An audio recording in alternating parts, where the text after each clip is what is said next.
All right, let's dive right in. Today, in this explainer, we're unpacking a massive shift in Mexico's security landscape, specifically the September 2024 constitutional reform of the National Guard. We'll be using Dr. Leopoldo Cruz Balbuna's objective analysis to really map out what this new law actually says, how it alters the Constitution, and the intense debate it sparked.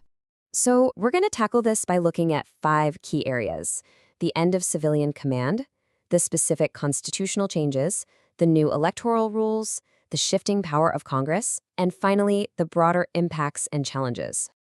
Okay, starting off with Section 1, the end of civilian command. Look, the absolute bottom line of the September 30th decree is this. The National Guard has officially, completely lost its civilian character.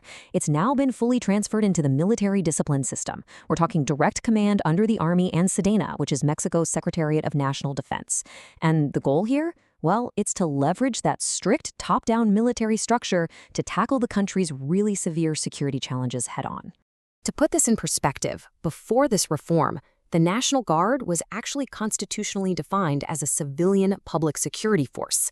But now, it's a complete structural flip. It is governed by military discipline, it's commanded by SEDENA, and it falls entirely under military jurisdiction.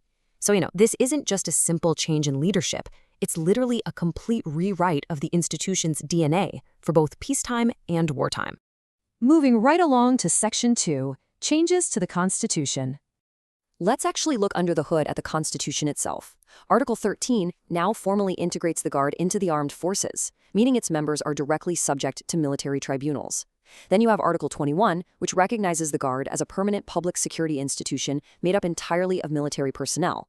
And crucially, Article 89 grants the President the explicit, clear-cut authority to deploy the National Guard for internal security and national defense. Honestly, these rewritten articles are the legal engines that permanently empower the military's new domestic role.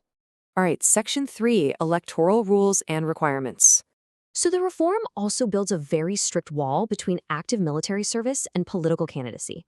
Under Article 32, there's now a firm constitutional prohibition against foreigners serving in the Guard. You absolutely must be Mexican by birth. Plus, if a Guard member decides they want to run for deputy, well, Article 55 says they have to step down from active duty at least 90 days before the election. And if they want to run for president, Article 82 extends that buffer to a full 6 months, no exceptions.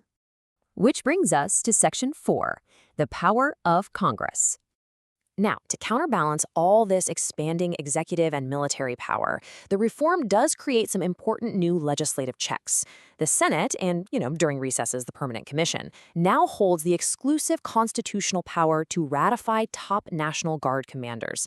So the president can nominate whoever they want, but Congress ultimately holds the keys to actually approve those high-level military appointments. Furthermore, Article 73 explicitly grants Congress the power to legislate exactly how the Army, Navy, and Air Force participate in internal security. So while the military is definitely taking operational control of the Guard, Congress is securing its constitutional right to write the ultimate rules of engagement for that domestic participation. It's a really interesting dynamic. Finally, let's wrap up with Section 5, impact and challenges. This whole institutional transformation permanently reinforces military control over tasks that, historically, were meant strictly for civilian police. And that generates a very real, very complex structural challenge. I mean, how do you balance the scales between sheer military force and civil rights in a modern democracy? It's a tough debate. On one hand, the reform's intention is entirely pragmatic.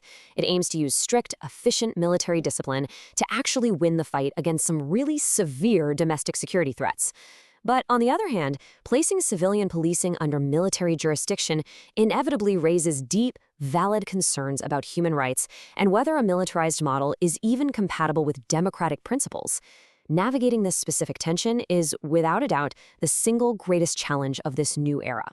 And honestly, that is the ultimate test of this massive constitutional shift.